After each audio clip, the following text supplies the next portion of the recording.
Today I'm at the beautiful Silver Springs in Ocala, Florida. I came here to try to locate and photograph the rhesus macaque monkeys that live here. They're not native to this area, but they were released by a tour boat captain in the 1930s on an island. He didn't know that the monkeys could swim. They're actually very good swimmers, so they just swam off and they populated this area of Florida. They actually have to do population control to kind of keep the population under control. There are some ecological concerns about the monkeys being here, but they're here, so we're going to take photos of them. I'm going to be going down the river on my paddleboard because I feel like that's the best opportunity for me to get a photo of one of them. If you don't have your own paddleboard or kayak, they rent everything here. A good tip would be to call ahead, see if the monkeys have been sighted. In the past, they've been sighted in the parking lot, in the park, walking around. Today, they said the monkeys are a little bit further down the river, or they have been a little bit further down the river. I'm gonna go try to find them on my paddleboard. Not everybody wants to go on a paddleboard with a camera, so they do have tour boats. You can take one of the tour boats down the river. There's no swimming allowed in this river, so just keep that in mind too if you're coming with family. However, if you go down the river, there's tons of other wildlife: alligators, wood duck, pileated woodpeckers, tons of like wading birds.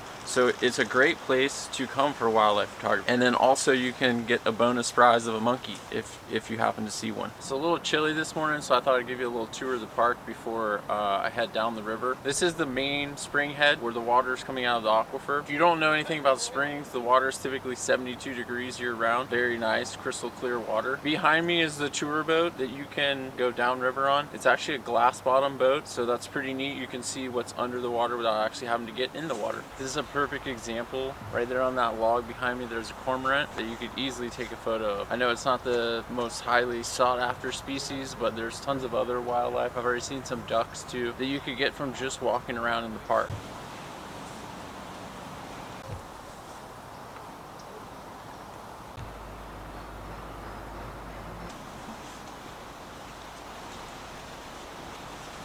They even have a few of these pavilions like this. It's a great place where even if it's raining, you can take photos. Right along the river, there's actually a couple of ducks going by right now. But I didn't come here for duck, I came here for monkeys. It's warming up a little bit, so it's time for me to head down the river and see if I can find these monkeys.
I was not able to get any video of me talking about the camera settings during the actual shooting of the photos due to not wanting to bring two cameras on the paddleboard, and there was some weather moving in, so I had to kind of get out of there pretty quickly. I did find the monkeys, as you saw in the slow motion video that I took. They were in the shade, but the sun was out, so it was fairly decent shooting conditions, I guess you could say. The park doesn't open till 8 o'clock, so you can't go there at sunrise. They close at 5, so you can't go there at sunset. So it's kind of like, I don't think I'm going to be able to sell the photos photos of the monkeys, but they're cool photos. Something that you can say that you did, and most people don't have wild monkey photos unless they go to another country. Anyhow, all the photos that I took were ISO 500 because they were in the shade. The monkeys were moving, the paddleboard was moving, so I had my shutter speed at 1 in 1250, which is about the lowest I thought I could get away with both things moving. My aperture I had at f6.3, which is the lowest it will go. I had to do that to keep the shutter speed up. I know some people say that shooting with a little bit higher of an aperture will give you a sharper photo,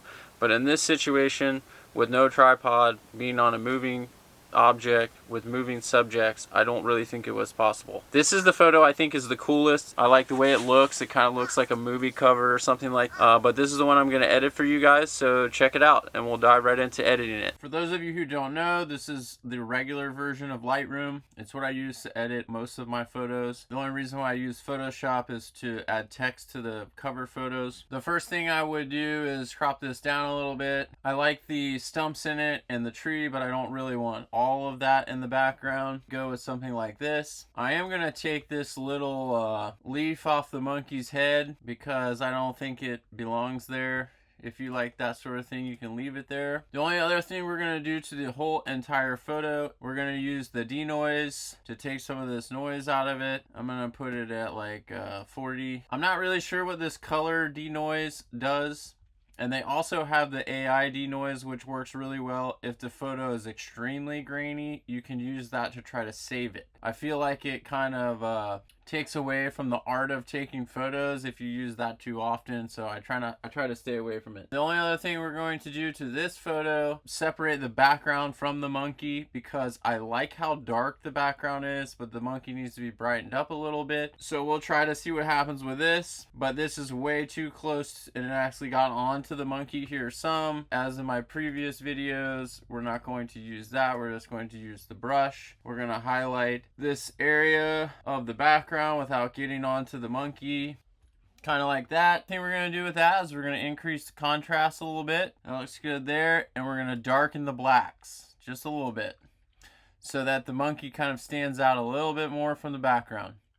The next thing we're going to do is we're going to brush the monkey because I already know that the subject is not going to work. Now that we got our monkey highlighted with the brush, we are going to brighten him up a little bit with some exposure to bring him back where he's supposed to be. Then we're going to add some contrast to darken up his shadows a little bit. We're going to take a little bit of this highlight off, but not too much because I think it adds to the photo. I want to darken these blacks a little bit, just like the background, especially gives them a little bit of a shadowy look right here.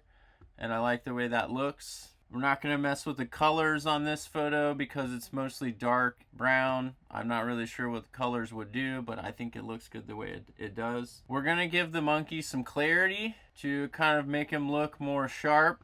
We can use a little bit of the dehaze slider if you want to darken him up a little bit, but you can't go too crazy with that thing because I think that's more for sunsets. We're going to also add a little bit of sharpening to the monkey. We don't want the rest of this photo to be sharp. We just want the monkey to be sharp. And that's it. That's all I would do to it. I think it looks cool. Like you could add text right here and make this like a YouTube cover for sure. And I actually probably will for this video. I had an awesome time at Silver Springs. I'm glad I finally found the monkeys and I was able to get a photo to make this video for you guys. If you're visiting Silver Spring and you have any questions, feel free to ask. Next week I'm headed to the beach. I'm going to do a video on landscape photography. We're going to go over composition, camera settings, motion blur, sunsets, things like that. Hit that subscribe button and the bell notification so you get a notification when that video comes out. If you like this video and you want to check out another one, I have one I'll attach right here where I did an eastern bluebird tutorial on how to locate, photograph, and edit a photo of an eastern bluebird. And I'll see you over there.